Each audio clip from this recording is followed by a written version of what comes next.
Araku parliament BJP కూటమి అభ్యర్థి కొత్తపల్లి గీతకు గిరిజన గ్రామాల్లో ప్రజలు బ్రహ్మరథం పట్టారు. అడుగడుగున గీతకు హారతులు పడుతూ బొట్టు పెట్టి వారి గ్రామాలకు ఆహ్వానిస్తున్నారు. సాలూరు నియోజకవర్గంలో అరకు పార్లమెంట్ ఎన్డీఏ ఉమ్మడి అభ్యర్థిని కొత్తపల్లి గీత ఎన్నికల ప్రచారం ఘనంగా ప్రారంభమైంది. ప్రచారంలో భాగంగా మెంటాడ మండలం సంతపేట జంక్షన్ నుండి పలు వీధుల గుండా నడుస్తూ ప్రజలతో మమేకమై కమలం గుర్తుకు ఓటు వేసి ఎంపీగా గెలిపించి ప్రధాని నరేంద్ర మోదీ గారికి బహుమతిగా అందివ్వాలని ఆమె ప్రజల్ని కోరారు. వైసీపీ ప్రభుత్వ హయాంలో మన రాష్ట్రం 20 సంవత్సరాలు వెనక్కి వెళ్లిపోయిందని, నియోజకవర్గంలో ప్రతి మండలంలో పర్యటించాలని సంకల్పంతో ప్రతి మండలానికి నేను వెళ్లి మన ఉమ్మడి కార్యకర్తలతో కాసేపు ముచ్చటించి మీ అందరినీ కలిసి అక్కడున్న సమస్యల్ని మనోభావాన్ని తెలుసుకోవడానికి ఇక్కడికి రావడం జరిగిందని, మీరందరూ కూడా నా లెక్క ప్రకారం మీరు కూడా కొత్తపల్లి గీత మరియు సంధ్యారాణి అని భావించి ఓట్లు వేయాలని, అంతేగాని మీరు వేరు నేను వేరు కాదని ఆమె తెలిపారు. ఒకే కూటమి సీఎం జగన్ నేటి బస్సు యాత్రలో ఫోటోలు మరియు వీడియోలు షేర్ చేస్తున్నామన్నారు.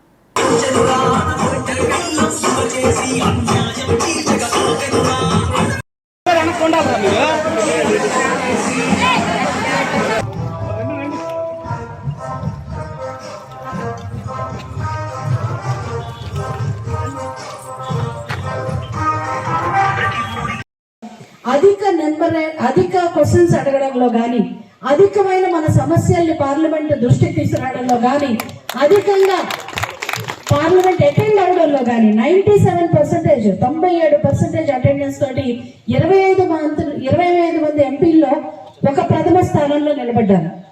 బహుశా అదే నాకు ఈ రోజు నరేంద్ర మోదీ గారి ఆశీస్సులు దొరకడానికి కారణం ఏంటంటే, నేను ఎంత చిత్తశుద్ధిగా పనిచేశానో ఆ చిత్తశుద్ధిని చూసే ఈ రోజు అరకు పార్లమెంట్ ని బీజేపీ తీసుకుని 100% నేను గెలిస్తే గిరిజనులకు మంచి జరుగుతుందని చెప్పి నరేంద్ర మోదీ గారు నమ్మి నాకు ఈ బాధ్యత అప్పచెప్పడం జరిగింది.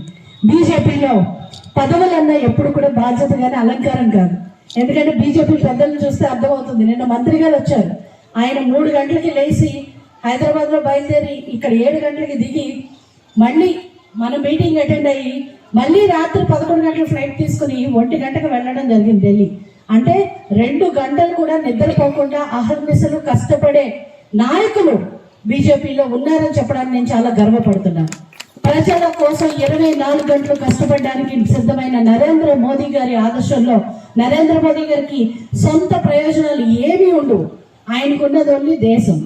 ఈ రోజు మన దేశాన్ని, భారతదేశాన్ని విశ్వ గురువుల అంటే ప్రపంచ వ్యాప్తంగా ఇక్కడ చాలా మంది పిల్లలు కూడా బయట చదువుకుంటున్న వాళ్ళు ఉన్నారు.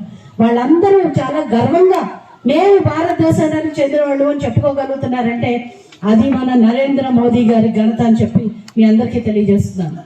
అలాగే ఈ రోజు రాష్ట్రంలో ఉన్న పరిస్థితి 20 సంవత్సరాలు వెనక్కి వెళ్ళిపోయింది.